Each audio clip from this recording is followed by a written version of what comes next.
বাংলা সাহিত্যের ইতিহাসে এক অনন্য মাইল ফলক স্পর্শ করল গবেষক ডক্টর শিবানী বন্দ্যোপাধ্যায়ের নতুন গ্রন্থ রবি করে নবরূপে বঙ্গদর্শন। রবিবার কলকাতার এক পাঁচতারা হোটেলে বর্ণাঢ্য অনুষ্ঠানের মাধ্যমে এই গবেষণা গ্রন্থটির শুভ আত্মপ্রকাশ ঘটে।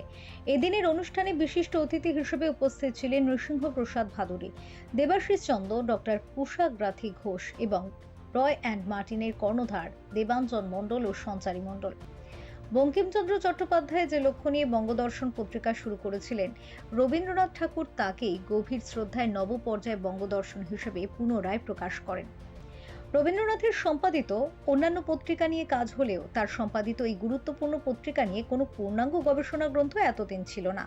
সেই ঐতিহাসিক শূন্যস্থান পূরণ করতেই ডক্টর শিবানী বন্দ্যোপাধ্যায় এই গবেষণায় ব্রতী হন। মোট 14টি অধ্যায়ে বিভক্ত এই গ্রন্থে বঙ্কিম ও রবীন্দ্রনাথের সাহিত্য দর্শনের এক নিপুণ মেলবন্ধন তুলে ধরা হয়েছে। অধ্যাপক অমিত্র সুদন ভট্টাচার্যের তত্ত্বাবধানে সম্পন্ন এই গবেষণায় কৃতজ্ঞতা জানানো হয়েছে স্বর্গীয় জীবেন্দ্র সিংহ রায় সহ গবেষকের পরিবারের সদস্যদের। রয়্যাল মার্টিনের সহযোগিতায় প্রকাশিত এই গ্রন্থটি বাংলা সাহিত্যের গবেষক ও পাঠকদের কাছে এক অমূল্য সম্পদ হয়ে থাকবে বলে উপস্থিত গুণীজনেরা আশা প্রকাশ করেছেন। বইটা রবি করে নবরূপে বঙ্গদর্শন, এটা রবীন্দ্রনাথ সম্পাদিত নবপর্যায় বঙ্গদর্শন পত্রিকা নিয়ে লেখা। ঠিক আছে, রবীন্দ্রনাথ তার জীবনে অনেক পত্রিকা সম্পাদনা করেছেন। তার মধ্যে এই পত্রিকাটা বঙ্গদর্শন যেটা নবপর্যায় আখ্যায় তিনি প্রকাশিত করেছিলেন, সম্পাদনা করেছিলেন। তার একটা কারণ আছে, কারণ প্রথম যে বঙ্গদর্শন পত্রিকা প্রকাশিত হয় তার সম্পাদক ছিলেন সাহিত্য সম্রাট বঙ্কিমচন্দ্র চট্টোপাধ্যায়।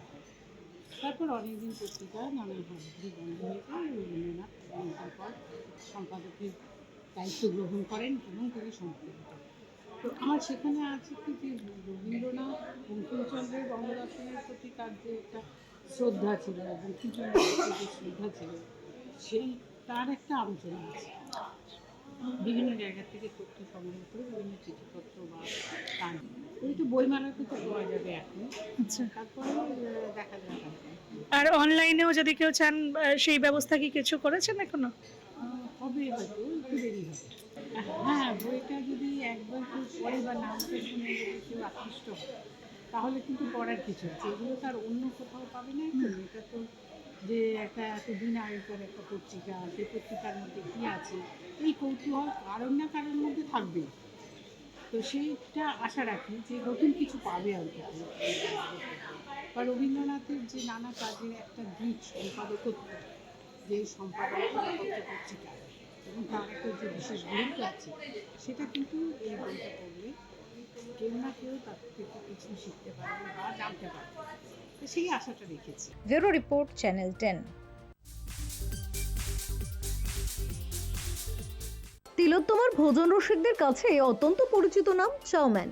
তবে এবার রসনা তৃপ্তি নয়, খাবারের বিবর্তন এবং তার পিছনের অজানা সব কাহিনী সাধারণ মানুষের কাছে পৌঁছে দিতে এক অভিনব উদ্যোগ নিয়েছে এই সংস্থা।